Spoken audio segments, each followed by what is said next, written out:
മമ്മൂട്ടി സുഖം പ്രാപിച്ച വിവരം എല്ലാ മലയാളികളും ഏറെ സന്തോഷത്തോടെ കേട്ട ഒന്നാണ്. അതിനൊപ്പം തന്നെ എല്ലാവരുടെയും മനസ്സിനെ അലിയിപ്പിച്ച ഒരു പോസ്റ്റും അതിനുശേഷം പിന്നാലെ വന്നിരുന്നു. നടനും ഒപ്പം തന്നെ എഴുത്തുകാരനും സാമൂഹിക പ്രവർത്തകനും ഒക്കെ ആയ വി.കെ. ശ്രീരാമൻ്റെ ഒരു പോസ്റ്റായിരുന്നു അത്. ഒരു സുഹൃത്ത് ബന്ധത്തിൻ്റെ എത്രത്തോളം ആഴമുള്ള ഒരു കുറിപ്പാണതെന്ന് നമുക്ക് തോന്നും അത് വായിച്ചു കഴിയുമ്പോൾ. എന്തായാലും വി.കെ. ശ്രീരാമൻ തന്നെ നമുക്കൊപ്പം ചേരുന്നുണ്ട്. എപ്പോഴാണ് മമ്മൂക്ക വിളിച്ചത്? സാധാരണ വിളിക്കാറുണ്ട്. സാധാരണ 2-3 ദിവസം കൂടുമ്പോഴൊക്കെ വിളിക്കും. ഈയിടെയായിട്ട് ഈ രോഗത്തെ തുടർന്നുള്ള വിശ്രമമായിരുന്നല്ലോ, അപ്പോൾ വേറെ എവിടെയും പോകാനൊന്നുമില്ല. 1 മണിക്കൂറൊക്കെ സംസാരിക്കും, നമുക്ക് ചെയ്യാണ്ടാവും കേട്ടിട്ട്. അപ്പോൾ അത് ചിലപ്പോൾ കൃഷിയെ പറ്റിയിട്ടായിരിക്കും, കാറിനെ പറ്റിയിട്ടായിരിക്കും, ഒരു ദിവസം ക്യാമറയെ പറ്റിയായിരിക്കും.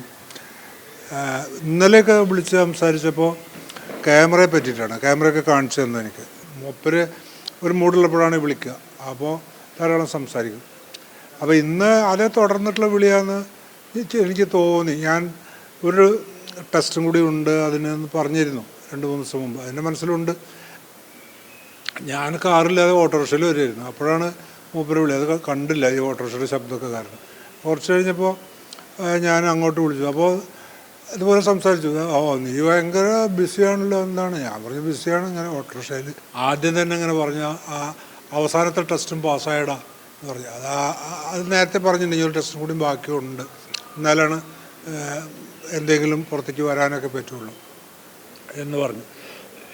അപ്പോൾ അത് ഞാൻ വാസ്തവത്തിൽ അങ്ങനെ ഒരു എക്സൈറ്റ്മെൻറ്റ് ഇതൊന്നും പ്രകടിപ്പിച്ചില്ല.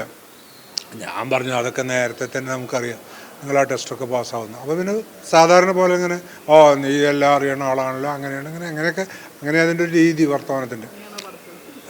നീ പഠിച്ചവനാണല്ലോ, നിനക്ക് എല്ലാം അറിയാമല്ലോ എന്നൊക്കെ പറഞ്ഞ് ചീത്ത പറയുന്ന ലൈനിലൊക്കെയാണ് മൂപ്പര് വർത്തമാനമൊക്കെ ഉണ്ടാവും. ഒക്കെ ഒന്ന് ശരിയായി കഴിഞ്ഞാൽ അധികം വൈകാതെ വീണ്ടും വന്നിട്ട് അദ്ദേഹം ഷൂട്ടിങ്ങിൽ ചേരും എന്നുള്ളതാണ് മൂപ്പർക്ക് ആഗ്രഹമുള്ള കാര്യമാണ്.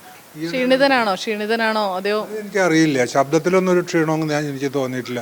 പഴയ പോലെ തന്നെ ശബ്ദവും പഴയ പോലെ തന്നെ എനർജറ്റിക്കും ആയിട്ടാണ് എനിക്ക് തോന്നിയിട്ടില്ല. ക്ഷീണമൊന്നും തോന്നിയിട്ടില്ല. എന്തായാലും ഒരു നല്ല സൗഹൃദമാണ്.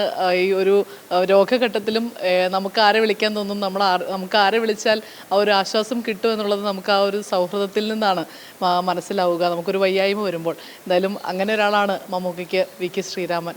ക്യാമറാമാൻ ജിതിനൊപ്പം സൈഫിൻ്റെ സാലിയാർ, ന്യൂസ് മലയാളം, കൊച്ചി.